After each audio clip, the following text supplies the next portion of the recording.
Assalamu alaikum everyone. Starting by the name of Allah, the most gracious and merciful. I hope you all are doing well. Today is 16 March 26. As you know that we have started chapter number 2, that is biodiversity. First of all, open page number 29. As you know that we have started the topic, that is classification, how we divide or classify the organism into groups, and we have discussed two kingdom classification system, three kingdom classification system, five kingdom classification system, and today we will discuss three domain classification system. As you know that we have told you that what is domain and what is taxonom. Domain is the major category as early in the history and early in the classification when the knowledge was limited, and so scientists divide the organism on the basis of their cell.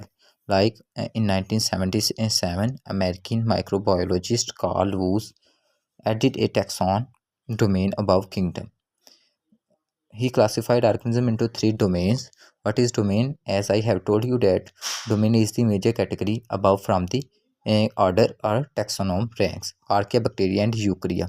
And now what is the Archaebacteria and Eukarya? All those organisms which are prokaryotic divided into separate group, and those which are eukaryotic are divided into separate group, that is domain.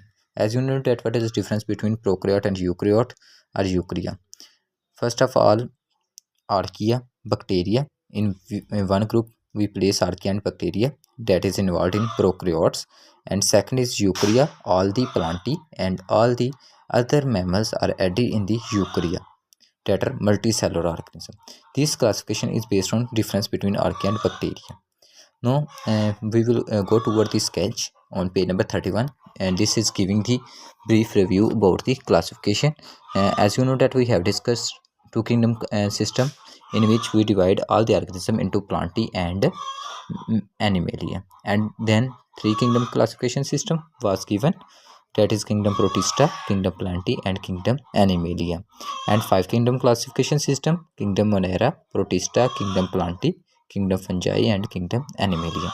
And then three domain system was also introduced, that is involve the archaeobacteria, eubacteria, and then all the other groups are placed in the eukarya.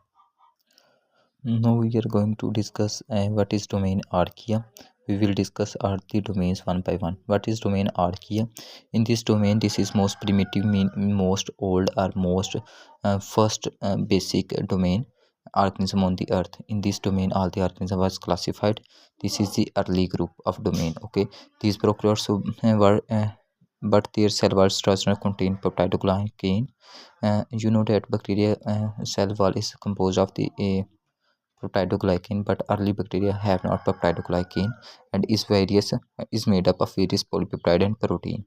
This RNA resemble more eukaryotic than bacteria, and these organisms resemble to eukarya but less resemble to the bacteria. The cell membrane contains unique lipids which enable them to live in extreme environment. As I have told you in the class, that some bacteria can survive in extreme hot environment at the boiling of the lava or stigma. At that temperature they can survive, and hot springs, salt lakes, and acidic or alkaline. However, they also exist in more common environment like soil and ocean. Some archaea obtain energy from inorganic compounds such as produce a sulfur or ammonia. This is your short question. Last two lines. What is the mode of nutrition of the bacteria? Now we are going to next page, that is 32. There is one kingdom in the domain archaea. Kingdom Archaeobacteria. Bacteria. Example of Archaeobacteria: Methanogen, halophiles, acidophile. This is the division on the basis of their habitat. And this is also short question. What are the example of domain archaea? Okay, students, this is your diary. Please learn it. And if you have any query, you can ask. Best of luck. Okay, Allah Hafiz.